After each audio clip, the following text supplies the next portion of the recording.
Hello everyone, ICT trainer YouTube चॅनलमध्ये तुम्हा सर्वांचं पुन्हा एकदा स्वागत आहे.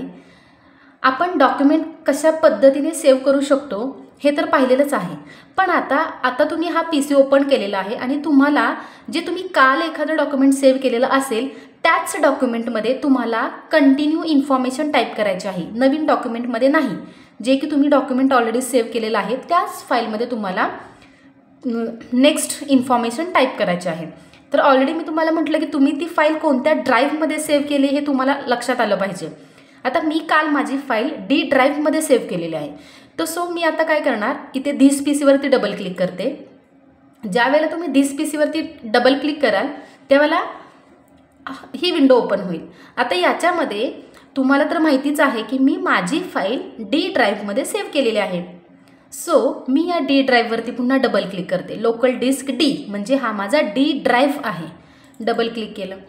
आता मी माझी कालची जी नोटपॅडची जी फाईल आहे ती ICT डॉक या नावाने सेव्ह केलेली होती.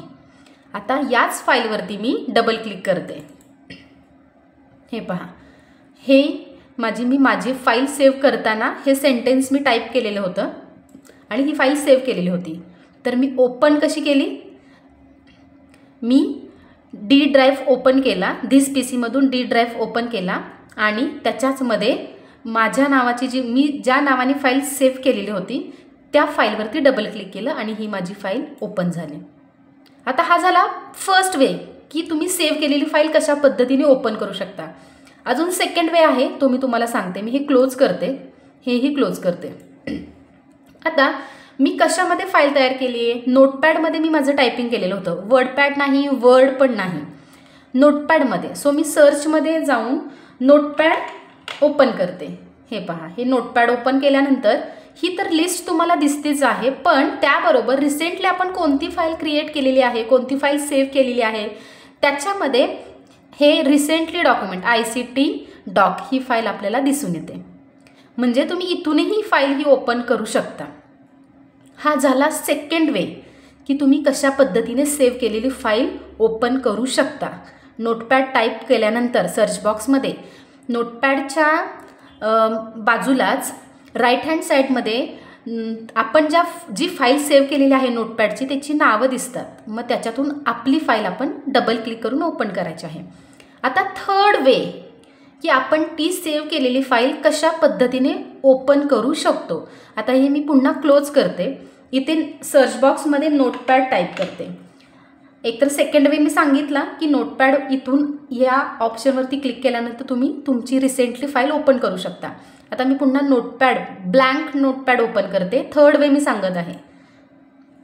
आता यामध्ये फाईलवरती तुम्ही फाईल या ऑप्शनवरती क्लिक करा. आता ही लिस्ट आपल्यासमोर दिसते.